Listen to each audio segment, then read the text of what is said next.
All right, and welcome back to another amazing episode in season 5 of A Rough Sketch of Final Draft as we continue diving into more concepts of life and growth and personal development.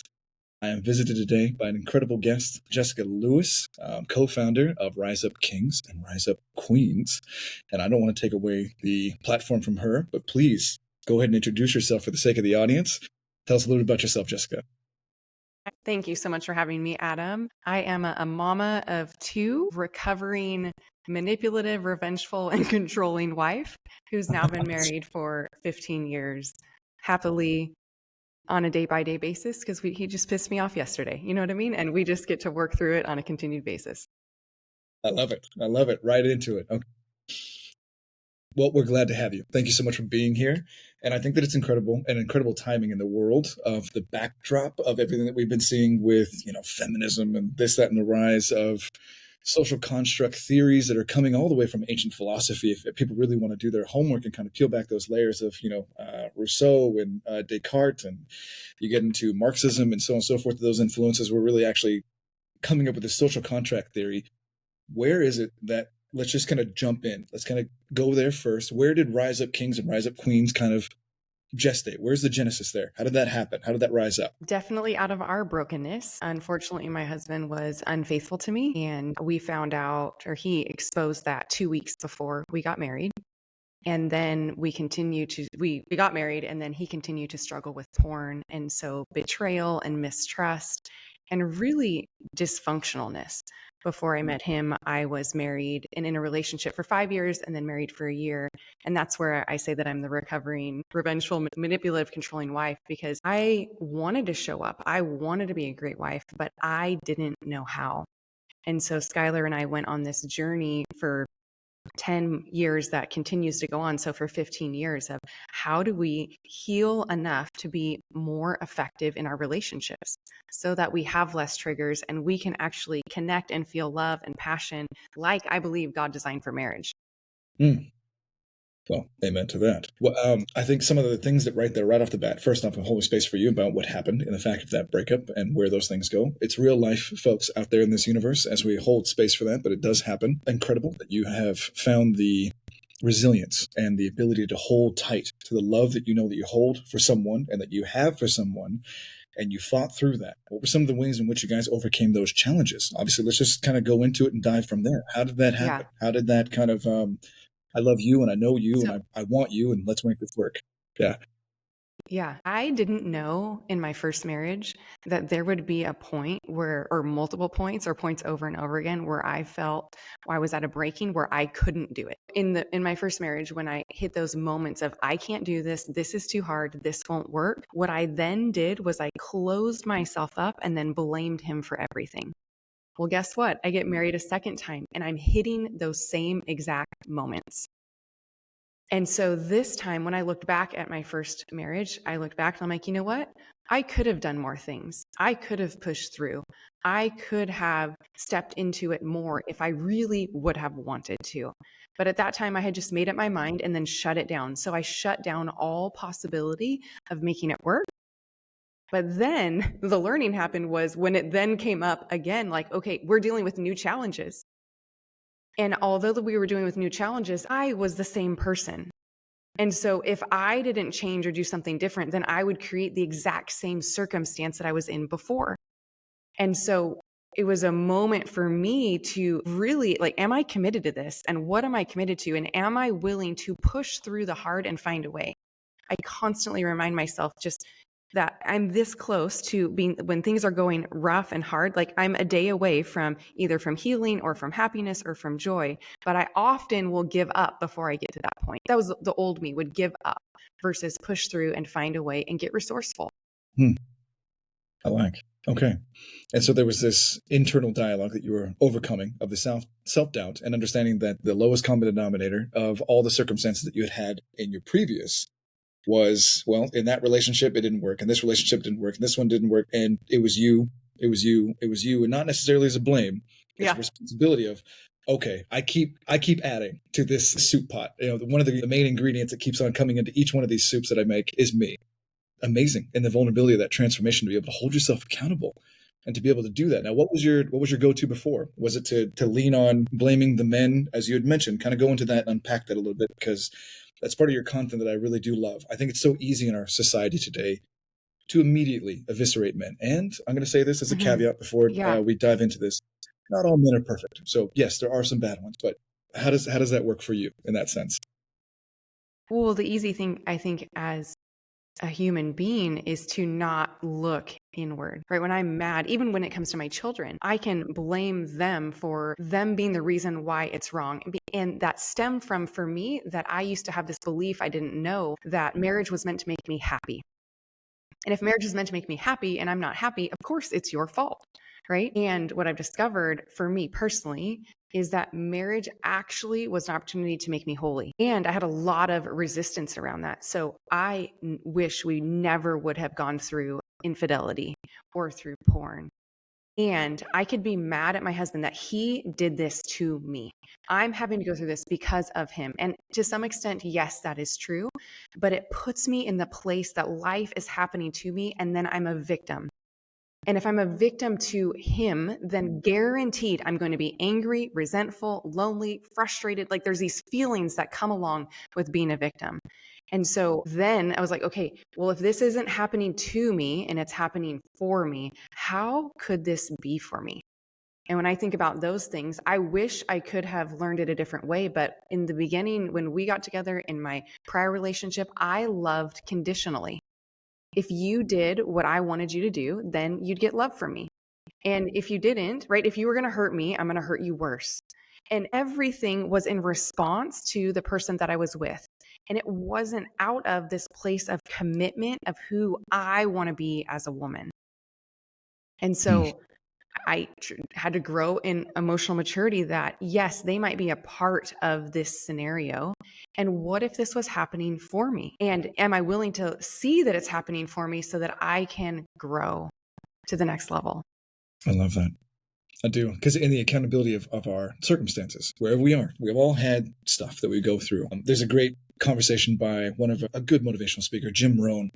And he talks about, if you blame all your circumstances, there's nothing left. He said, I blame the economy, I blame the government, I blamed my parents, I blamed my upbringing. Well, there's nothing left after a while. If you just blame Hmm. everything and you don't take the accountability of how you're sailing your ship, eventually the sea will just kick you off the water, in the sense of it won't allow you to even get a chance to sail your ship a better way. So, in the sense that we got to start with taking accountability, at least for how we maybe hold down the sail or how we steer our ship, but eventually it really does always come back to us. Now, as that goes into it, where did this rise up kings, rise up queens gestate in that regard, where you and your husband decided that we're going to now make this a platform that we're going to offer to others? Was there some sort of an idea that you guys saw that others needed the help that you guys were getting and learning? Kind of go into that a little bit. Okay. And I just want to, before I will go into that, and before I go there, so when you say it does come back to us, but I think where people get stuck in that conversation is that, so Skylar cheating on me was not my fault, right? It was that was his choice. That was his fault. And Absolutely. so, and I played a role in it. Was I paying attention, right? Was I naively trusting? How was I contributing to the relationship? And I might have 2% responsibility. Some people might have 50% responsibility. But, and if it's that 2%, like, am I willing to look at it? Because if I'm not willing to look at it, I will be bound by those circumstances and I will never be free. Like, I will shut that part of me down, and that won't work for the future either. And so Skylar and I went on this journey of personal development. And we had a business prior that we have now sold in. We've had multiple businesses actually that we've built, and we sold the last one that was in the construction space. And we did the business to make money. And one of the personal development companies that we worked with, we ran a location for them. And for us personally, our faith meant a lot. And so we didn't want people to experience freedom and then say, you know what, well, the power is all in me. Like, I have personal power and I don't need God. And so we said, one day we will start a Christian-based personal development company, but not the type of event where you, like, when I think of, and no bad to church, but when I go to church events, they're talking at me. those can sometimes bore me to death. And we started going to these events and we're like, man, ask me a question. Tell me what's going on. Like, I just want to engage. And so we wanted to create a platform that was experiential, that helped people level up in their faith, family, fitness, and finances. Because as we ran businesses and we were in the business owner circle, we found that most men and women could do one of those two things very well. They could make money and maybe they were in shape, but their faith and their body suffered. Most of the time, it's hard to keep all four of those plates spinning at a high level. And so Skylar wanted to come alongside, my husband Skylar wanted to come alongside men and help them to lead not only their businesses in the highest capacity, but their families and their faith and their fitness. And then we found this gap. These men were starting to level up. And so now we work with not only business owners, but executives. And we have a program for 18 to 16-year-olds, Gen Z men. But we saw this gap that these men are starting to level up. And if they're married, their wives are like, well, what about me? And we actually were not doing harm, but there was a gap that was being created.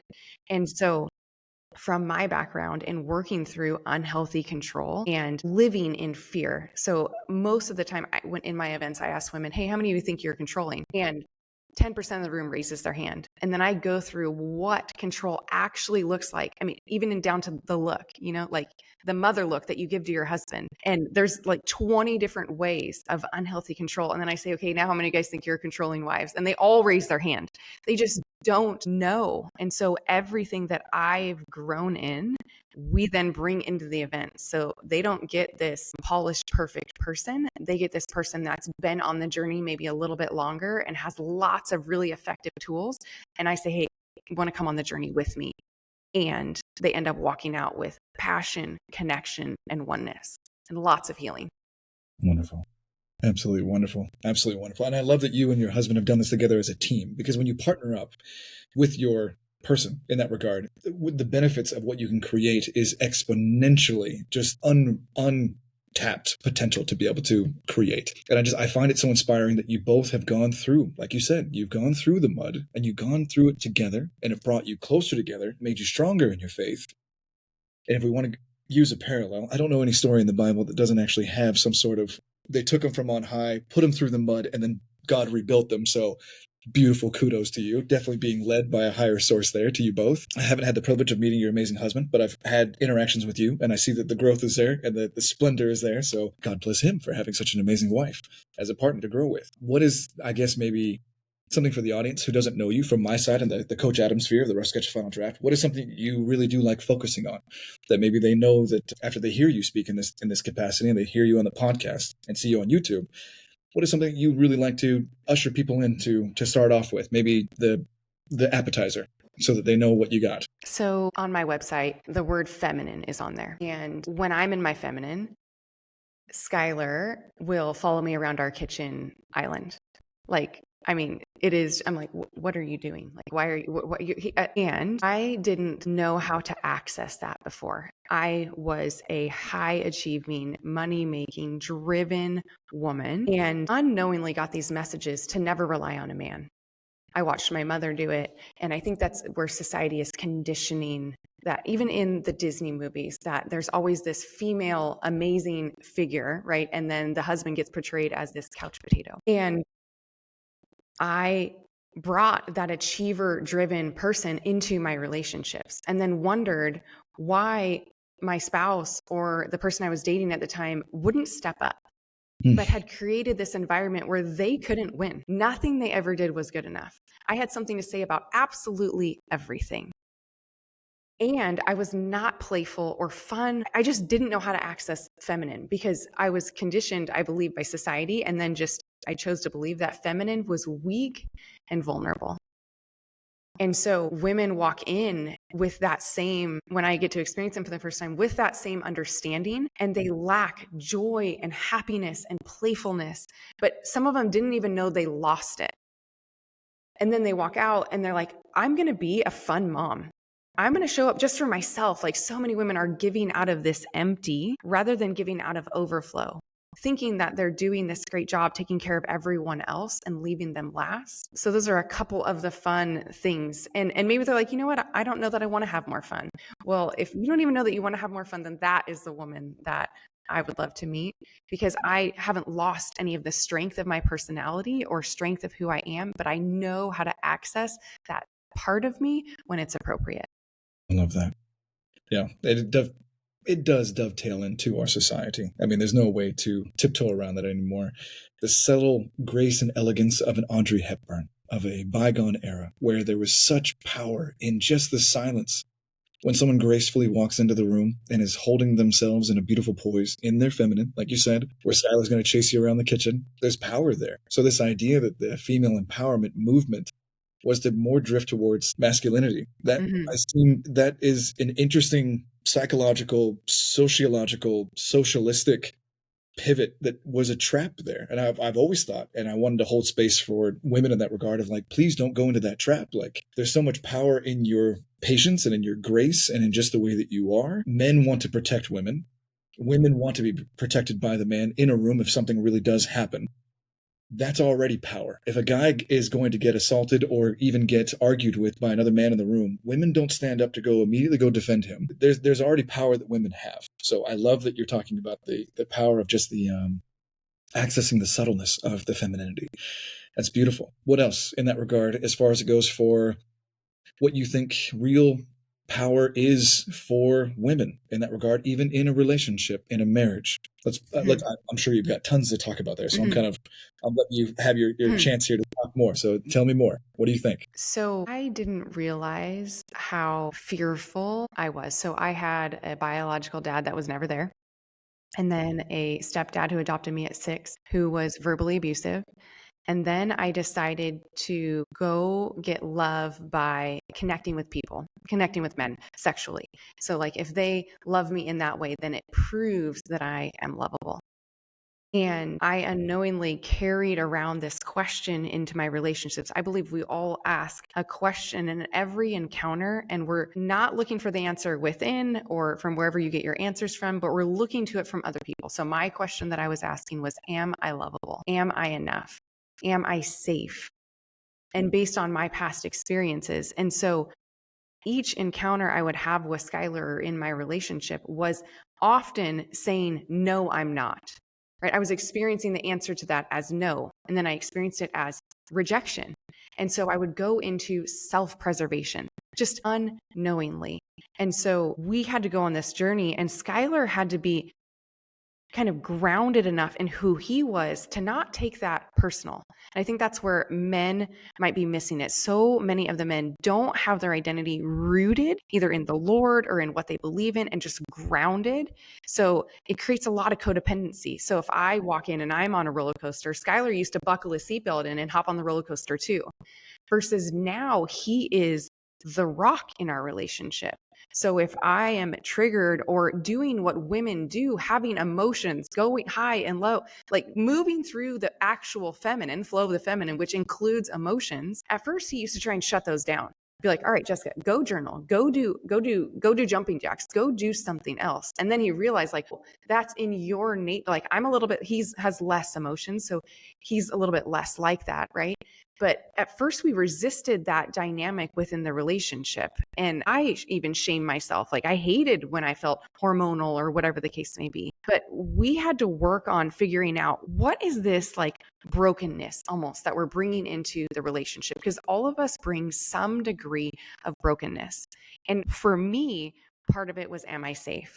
And so this would show up when we'd get in an argument. When we would get in an argument, I would run out the room, slam the door, and expect him to follow me. And at one point, he took the role of leader in our house and said, when it was not happening, that wouldn't have worked. But on a separate time, he stepped into his role as the leader and said, Jessica, we're not going to do that anymore. When we get in a fight, I need you to stay in the room. Can you agree with that? So I said, fine. So I would stay in the room and I'd be all pissed off. So I was like, fine, I'll stay in the room. Don't touch me. And then because he wanted to connect, right? When he feels unraveled, when I feel unraveled, I want to bail. When he feels unraveled, he wants to connect. Yeah. Okay. And so then I was like, fine, I'll stay in the room, but don't touch me. And then as he continued to create safety for me and trust for me and continue to show up for me, then I said, fine, okay, I'll stay in the room. You can touch me now, but I'm not touching you. You can touch me. And then time went on and I was like, fine, you can touch me and I'll touch you. Right. And then now we've created this environment where I can lean directly into him. So I had to discover that he was safe and really had to build trust. And he didn't take that as, even to this day, there are times where I get triggered. If we're on a beach, like I might get triggered, especially if he does a double look, like there might be a trigger that's coming. Right. And I have words now and have maturity to say, hey, can you tell me you love me? Can you tell me you're committed to my body? But he doesn't take that as like this, when are we going to get over this? Right. He accepts that he's in a relationship, that he created some of those wounds and that that's where we're at in the relationship, and then sees it as his privilege as a man to walk alongside me in those things. I think that's Oh, missing right now. As I love talk that. to some men on my social profiles, they're waiting for the woman to step up. And you don't want her to be in that. I don't think you would want her to be in that role, because it automatically creates the masculine feminine dynamic. It's flipped immediately. I couldn't agree more. In the sense of, I just wanted to add with you in that sense and edify it with the men that I coach as well. It gets back into the fact of exactly what you're saying. Literally, men need to, and I was raised French. I don't know how much of my content you're familiar with. This community kind of knows that I was raped and abused when I was young. We came here from France. My father and I was raised by a single father, abusive mother, so on and so forth, a whole bunch of other little background things about me. But in that regard, men in France, European men have a lot of heart and head connection. There's a lot of, they'll sit down and be patient. They'll take it. They're much more loving, more romantic. You know, the French, there really is a reason why the stereotype is there. The men cook. It doesn't matter. That's not like a, a feminine trait or anything else like that. Some of the world's most famous chefs are men, right? And in that sense, it's really coming back to what a healed, healthy masculinity is the sense that it is a leader, and a leader is a listener, right? And the new studies that have actually really been coming out about what the alpha male is, or even what the alpha dogs or alpha wolves are out there, is actually the one that is behind, not the one that is always the one up in front, is actually the one that is the peacemaker. It's actually the one that everyone can rely on. It isn't just the most aggressive, but Mm-hmm. in sense of being a good man versus being a nice guy is not even close to what the healed masculinity is. It's almost a mask that they're wearing of kindness, masking whatever other insecurities they have. A good man knows that he can be a protector, be ferocious for his loved ones if he needs to be, but he is a diplomat at all points and times, and is able to listen to his female partner lovingly, patiently, in a healed way, and hear her emotions, and just be that wall, like you're saying, to be able to be that comfort, to be able to reflect and to bounce off ideas. I think that's just beautiful. What you and your husband are doing are just fantastic. So again, even though we're doing this podcast, I'm going to put this on the air, and I want you to know that I'm a fan. I really, really am. I love what you're doing. So keep doing it. Now, tell me a little bit. Let's pivot a little bit to give a little bit of shine for the fact of some of the steps you've gone through, because we've kind of been tiptoeing over it. There was a video that you made about the criticism, the comparison, and I think there was some other word, a C word that you were using, about how you used to kind of belittle your husband. What Mm-hmm. important time did that kind of come to enlightenment, to you realizing that controlling criticism and comparison was Mm-hmm. the death of a, what we're now talking about, healthy healed relationships? How did that show up for you? So it's still a tendency that I have to fight Okay, back. ongoing. So control and and just this belief that I can't rely on anyone, right? So that's where trust shows up for me.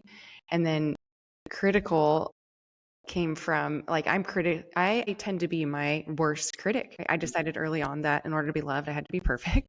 And so, I mean, I'm just being 100% honest. I have to fight like control, criticism, and comparison all the time, right? Because, and a lot of it came from my own self righteousness, that, well, I'm the best or I can do it the best. And then that fueled me not having to rely on anyone and doing that long term. So when a wife does that, like is controlling and has her hand in everything and doesn't let her spouse parent the kids. Skylar and I parent differently. And I used to want him to parent like me. I used to want him to run the business like me. I want him to do everything like me. And there's so much just unknown self righteousness and pride that's in that. And then being critical just all of that. Eventually, what I've seen over and over again, which I did in my first marriage, creates an apathetic man that does not want to show up. My ex-husband said to me, I was never good enough for you anyways, when we were leaving, and I was like, you know what? That is so sad. And it is so true. I created an environment where he could not win. And I waited for him to show up for 4.5 years. And yes, that's on him because he didn't end up showing up.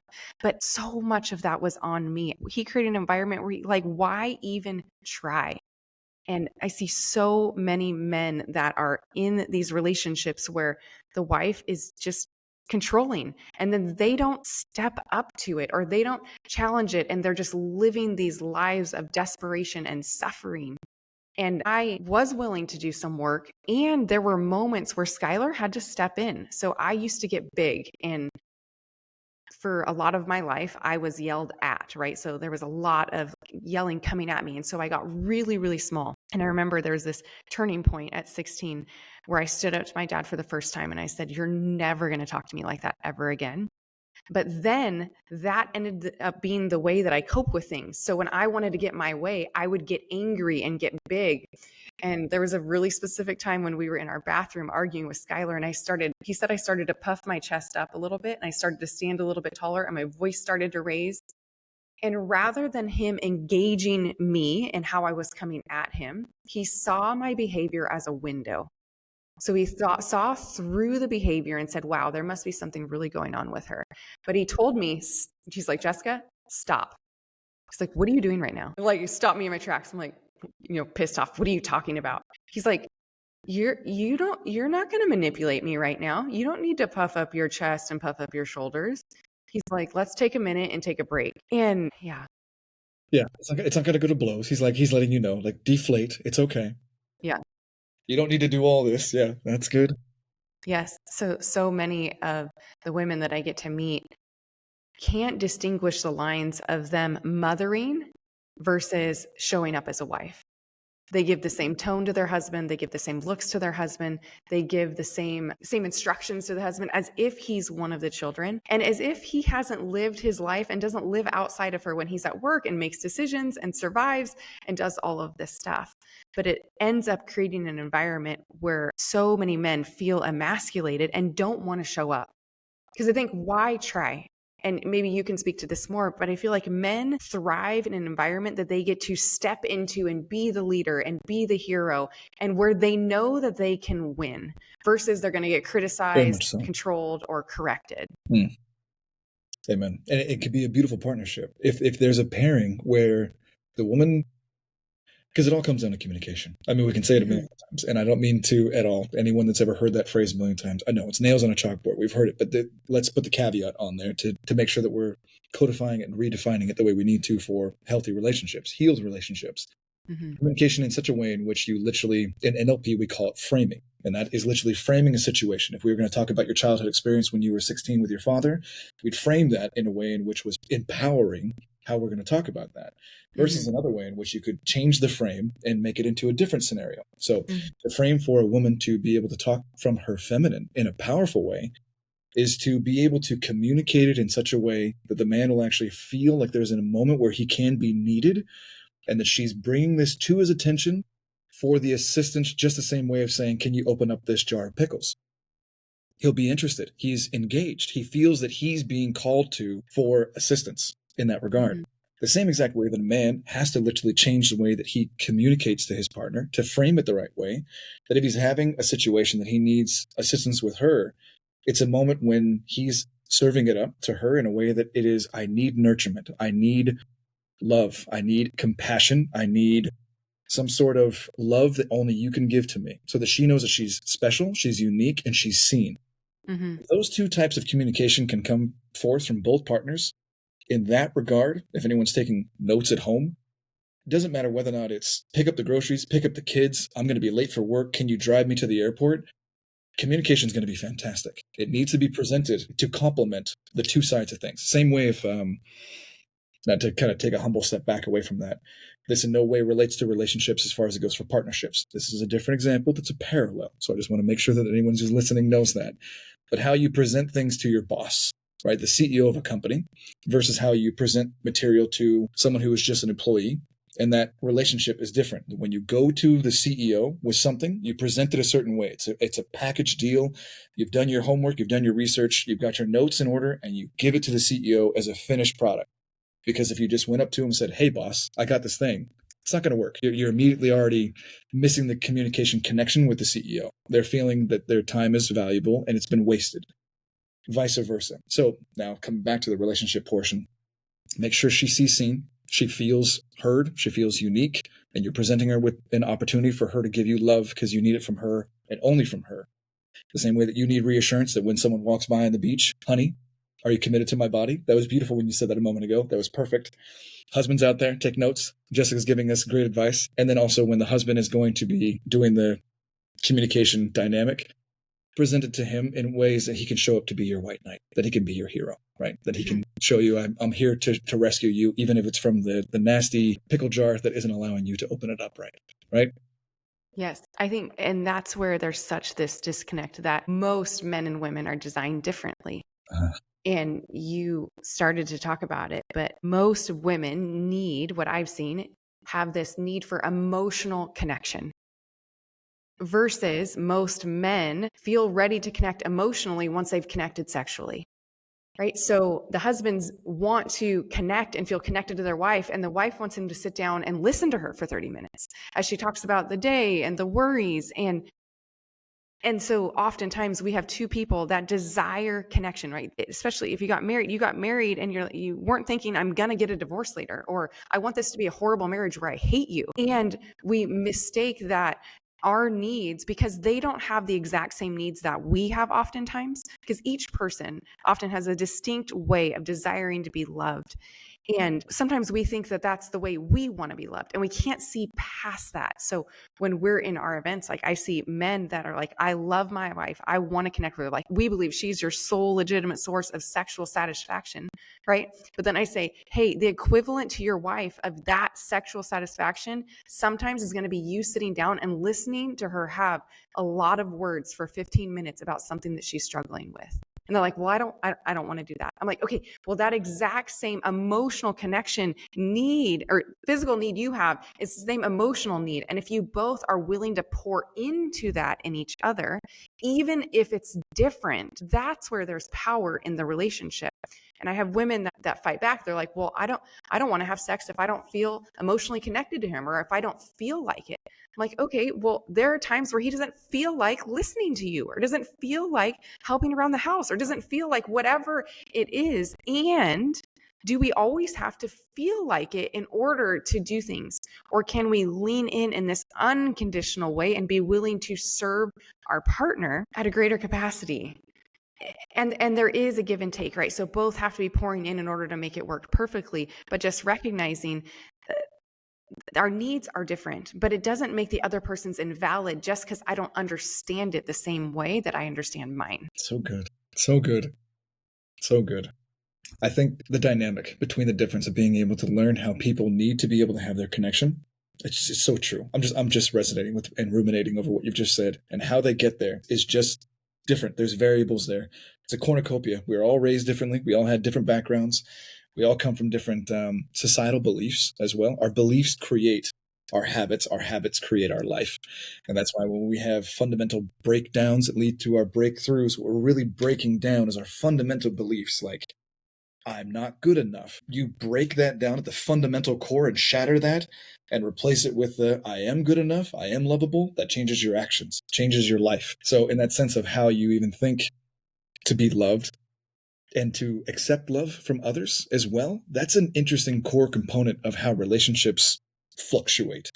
Because sometimes we don't feel that we're actually worthy of the love that even we want, because it isn't showing up the way that we visually expected it inside of our head. It doesn't look like, I don't know, 90210, the episode of Friends that I really, really care about, or that one sitcom movie that I saw on, whatever daytime show I was watching when I was 16 years old, 17 years old, and I printed that David Duchovny or I don't know, some other Sean Penn type of guy would sweep me off my feet, and all of a sudden, even though he's doing the right things, he looks maybe like Homer Simpson. So all of a sudden, the wife is checked out, and that's lovingly. I'm saying that lovingly. Safe space. That's fair.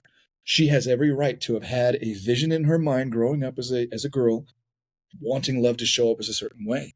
And then it doesn't show up the way that she wanted it. He said the right things, but on that day he was wearing a white tank top because he was out in the garage and it's got oil on it, versus wearing the button-up shirt and he was looking all debonair. So all of a sudden, the love that he's trying to give isn't getting through, and it's just because the communication wires are all all over the place. You brought up something when you were talking about framing too, or even just belief systems. What I've found is that it's easier for me to look for the things that Skylar's not doing right. My brain naturally goes to Mm, what's not going well. And so let's say I had the belief, a lot of times in relationships we have these beliefs that we're proving to be true and we don't even know that we're looking for evidence to prove them to be true. And so I want you to think, if you're listening to this, if you're in a relationship, what's an annoying thing or a frustrating thing about your spouse? And oftentimes I would get answers like, well, they don't prioritize me, or they don't they don't care about my needs, or they don't help with anything. And so if you believe that your spouse or your significant other doesn't prioritize you, your brain will gather the evidence to make that belief true. But then what will happen is it will delete all the times, and you won't remember all the times where they actually do prioritize you. And so we have to be conscious in relationships. What am I proving to be true right now? Am I looking for all the ways that they do love me, or am I looking for all the reasons to leave the relationship? Especially if you're just starting out in a relationship, you might be looking for all the things that aren't going to work. And then you're like, okay, I'm out, but you're struggling to find someone. And then same, you might be married and you might be looking at all the things that they're doing wrong versus all the things that are going right. And so your beliefs have like create emotions, and then your emotions will create behavior, and then you'll create your next results or the environment that you're creating. perfectly said. And in NLP, we call that filling the gap, because it's a part of the principle is called filling the gap, because it's the map is not the territory, right? If you ever thought of having a map of Nebraska, the map is never going to be if you actually went to Nebraska and saw it physically. It's never going to actually encapsulate it. If you studied the field of astrophysics for the rest of your life, you'd never study it all. No matter what, there's always going to be something you can't get to. There's too much to study. So in that regard, of our minds do this, like you're saying perfectly. You're perfectly saying it. We're looking to fill in the gaps of where things are wrong because we want it to be right. Our brain is built towards wanting it to be righted. And if there's an internal dialogue, like you wonderfully grew up with, in the sense of, I can do this, I can prove it, I can, then you have um, a very, very strong muscle inside of you that is able to be flexed really quickly. Of, I can find what's wrong and the root cause of something really quick, because you can rely on Jessica to fix said thing very quickly. I'm the leader. That's who I am. Mm-hmm. And that's an interesting thing when we're getting back to, because it's all kind of in this relationship soup conversation together of who is the leader. And that is sometimes it is because the corrector inside of us, self-correcting, self-criticizing, also needs to be the person who can be the listener as well. And even we need Mm-hmm. to learn to listen to Mm-hmm. ourselves from within. And we can master that, then we can listen to our partner and our spouse from the outside to within. Yeah? Mm-hmm. Yeah. 100%. Amen. Well, let's talk about this. We have Skylar in the background. He's not here today, but at the same time, where was it that, let's talk about how this all happened again, and kind of where did it happen where he was like, all right, babe, I'm in, I'm all in. Let's pivot and make this from our construction company to this. Like, I know that this is what I want to do. Let's hear a little bit more about that story, because I still just love this. I love this whole entire thing. Oh, So we were helping to run the personal development company for a little bit. After that, we started masterminds, we started coaching, and we've always created a life by design and wanted to be driven by purpose more than driven by money, because we've been blessed to be able to make money in businesses, but we knew that we weren't effective in business just to make money. Like, there's got to be another reason for us being here. And so with our story, so our mess became our message, that since we've walked into trust and walked through addiction, we wanted to walk alongside men. And he wanted to do it in a way that would help men actually hear. Because most men that own their business and are successful and make money have a little bit of an ego sometimes, and they've got it all together. And so we have found that, and no bad, it makes sense. They've created some degree of success. And so there was a physical component that got put into Skylar's event specifically for the men, where they're able to push themselves past what they think is possible oftentimes, and they find a new level of vulnerability, but at the same time, a new level of power and capability that they didn't know was possible. So not everyone he works with has experienced infidelity or porn or anything like that, but they're stuck and they feel a little bit lost. I've created all this success, and now what? Where is my purpose? Or how do I, like, if this is all that money gets me, then like I don't feel very fulfilled. And do you and Skylar feel fulfilled by doing this now? Let's answer that great question, because I know it's something that's on your heart. It has to be when you have a passion like this. So go into that. How do you guys feel fulfilled by the Lord and being graced with the ability to make a change in other people's lives? Well, it helps us live out Romans 8:28, right? So for God works all things out for the good of those who love him. So I have seen him take our brokenness and turn it into healing for others. So I believe I was built to do this. In the events that I work with for the women that I absolutely go there. So sexual abuse sometimes gets brought up in the room, just broken trust at the deepest levels, stuff during childhood, all of that. I am so willing to go there with them and hold space with them that they oftentimes, almost each event, it gets said out loud. I've never shared this before with anyone ever. And then they bring it into the light. And so I feel so fulfilled because women walk out literally lighter. I had a woman at one of my last events said, like, I've been married 30 years. I feel absolutely hopeless. Like, we will just kind of survive. I won't get a divorce, but we will survive. And she stood up at the end of the event and she said, you know what? I realize I've played a part in this. I'm willing to forgive him now. And she's like, and some of you guys are going to think this is funny, but I cannot wait to go have sex with my husband. And so you cannot hear stuff like that and not, I mean, yes, all of it. We will talk about suicide. We will talk about depression. There is healing that happens in the room, not because of me, but because God is invited into the middle of that. And I think that's where we are so different from other events. I've been to a lot of personal development seminars. I'm familiar with a lot of stuff, and they create transformation. I believe that they do. And we create transformation 10x or x because God is invited into those dark places and fills it.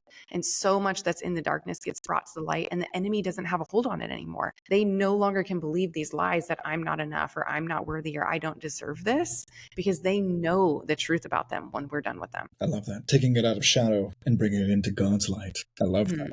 Where the devil can't keep his hands on it anymore. And just as for the audience, I have not had the ability to go to one of these amazing events yet. I think so highly of her and her husband, but I have yet to attend. So I want to. One day, I will. I'm sure we'll have the links down in the description down below before we wrap this up. We'll talk about that. But is there a certain... I think these are always some of the fun questions to get a chance to ask an amazing creator as such as you and your husband on what you're doing. Was there a particular event that stands out to you that was like, oof, that one? We were in Maui and we had 400 people in there, and there was this one moment where there was this husband and wife. Was there a moment? Was there one that like stands out to you? It's like that was the one that just moved me. I think they happen at each event. In our marriage events, so Rise Up Kings has their events, and a man can go on a track and go through a series of events, and then Rise Up Queens has their events, and then we have the opportunity for them to come together in a marriage event. And in the marriage event, we give them and create a space for things to be shared that have never been shared before, together in a room, knowing that they're going to come back and be with us for another 3 days. And so infidelity at times gets exposed in that moment. And day 2, the wife walks back in and she won't even make eye contact with him. And this marriage event is one like no other. I mean, we have surprises in their rooms. We have special fun things that we have planned. We have date nights that we plan for them. But then at the exact same time, we uproot things that they're ineffective in, and then backfill it in with lots of tools for them to be more effective with each other. And this one couple in particular, they get cowboy boots and cowgirl boots because we danced the very last night.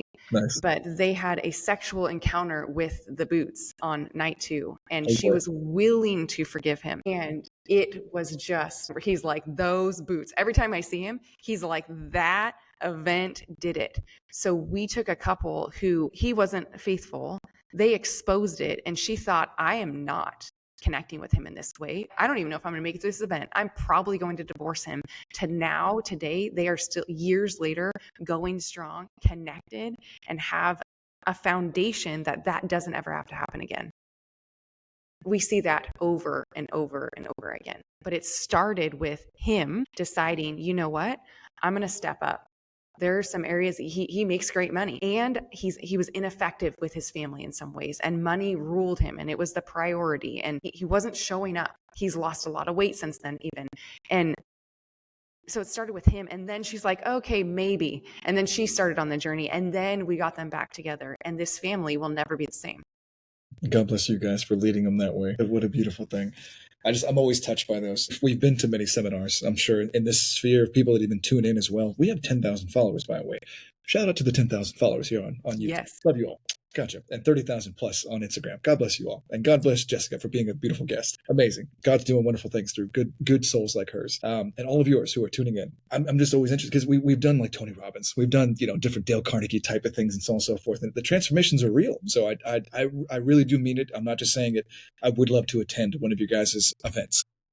I'm sure in that regard, we'll plug it at the end, but we'll put down an event schedule down below. I'm sure that's a thing that we have. Okay. Kind of floating around the 46-minute mark of our wonderful episode here together. And this is kind of where that spot towards an hour, I like to be able to pass off a little bit towards the guest to be able to bring up a topic that's on your heart. That when we do these types of things, like, is there something specific that is on your heart that if you look back on this episode a year from now, 2 months from now, 10 years from now, you'd be like, I said what I wanted to say that was on my heart, even if it's the Holy Spirit kind of coming through that's going to speak through you kind of a thing. What is there maybe that you want to share with the audience today that it'll be a moment to remember this in that sense and look back on? One of the things that I wrote down, or even the thing that I was contemplating this weekend, it is so easy for me to see the ineffectiveness in other people. It comes back to the blaming piece, or just it's easier to look at everyone else's faults than it is to look at mine. But when my lens is focused outward, I miss everything that is going on inward. So just this weekend, I was thinking, where am I being ineffective? See, I used to always want Skylar to tell me I looked beautiful, or tell me he loved me, or show up for me. And one day I was like, hey, babe, would you want me to tell you you look good too? And he's like, well, yeah, that'd kind of be nice, Or he writes me love notes, and he was writing me love notes over and over. And I was like, do you want me to write you a love note too? So if I'm unwilling, and even just unknowingly, right? It's not this intentional thing, unknowingly looking outside of me to make me happy, to fulfill me, and for all the things that are wrong, then I will miss the next level of me. So as your listeners are going on to their next relationship, would they be willing to take a minute and say, you know what, where might I be wanting something of someone else that I might not even be willing to give? Or where might I be putting my happiness or my joy on someone else, or expecting them to fulfill me when I'm not even doing it for myself? Because it can hurt the relationship. It's beautiful. It really is. In the sense of, are you showing up for the partner the way that they're showing up for you? To mirror them back. They're showing you the way that they love you. And that's also a hint, right? I think Jessica's obviously hinting at it, that the partner is also letting you know how they want to be loved, right? Mm-hmm. Mm-hmm. Beautiful. Yeah, and Skylar doesn't love notes, but every once in a while he does. Yeah. He wants to know that each one of us want to be desired and pursued. And as a female, I thought like he was just supposed to desire and pursue me. Well, guess I found that he has feelings too. And he wants equally just as much. It might be different. Like I might want the flowers and the love note. He wants me to desire him and pursue him differently. But he equally has just as much of a need to be desired, pursued, wanted, and loved. And I just missed it for a while, being so focused on myself. I love that. Such good wisdom. Such good wisdom. And let's kind of wrap it up too with the fact of like, isn't it astonishing?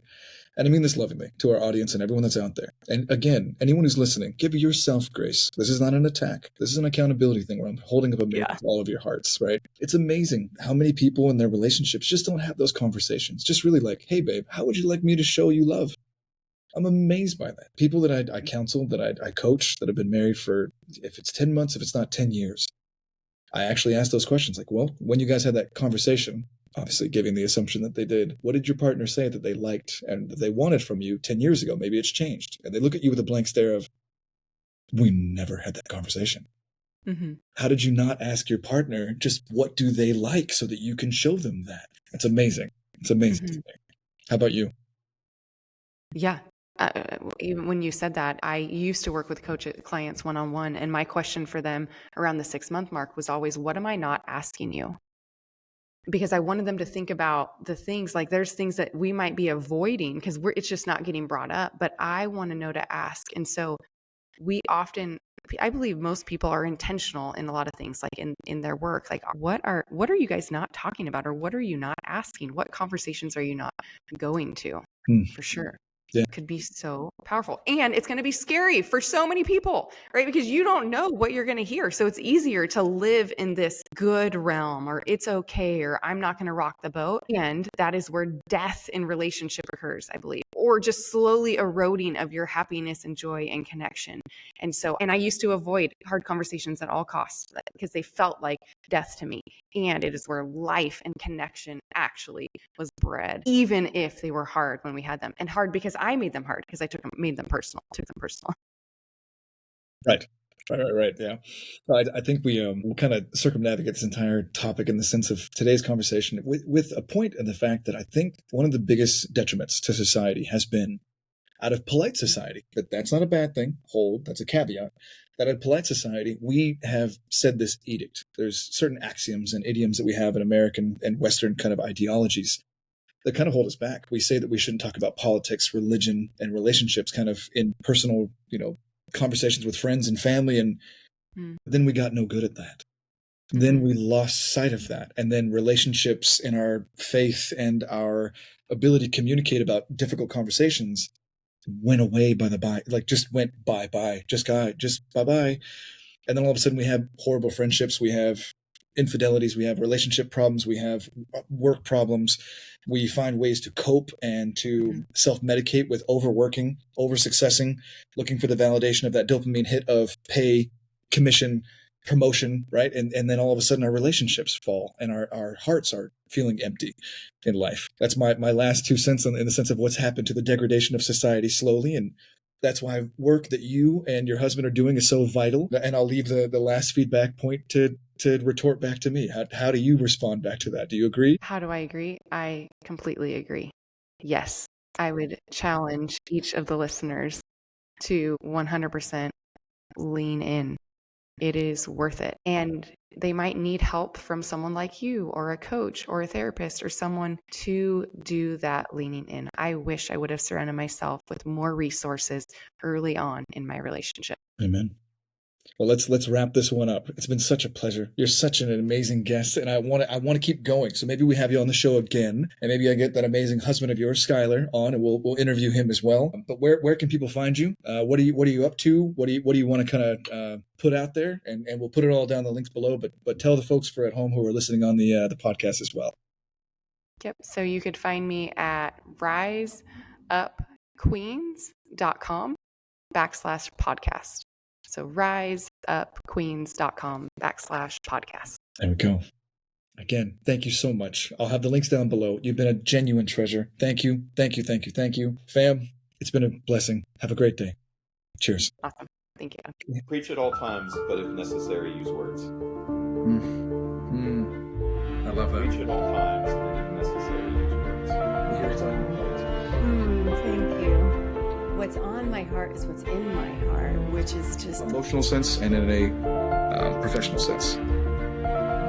I would say the first thing is professional. I'll talk to that. I think one of the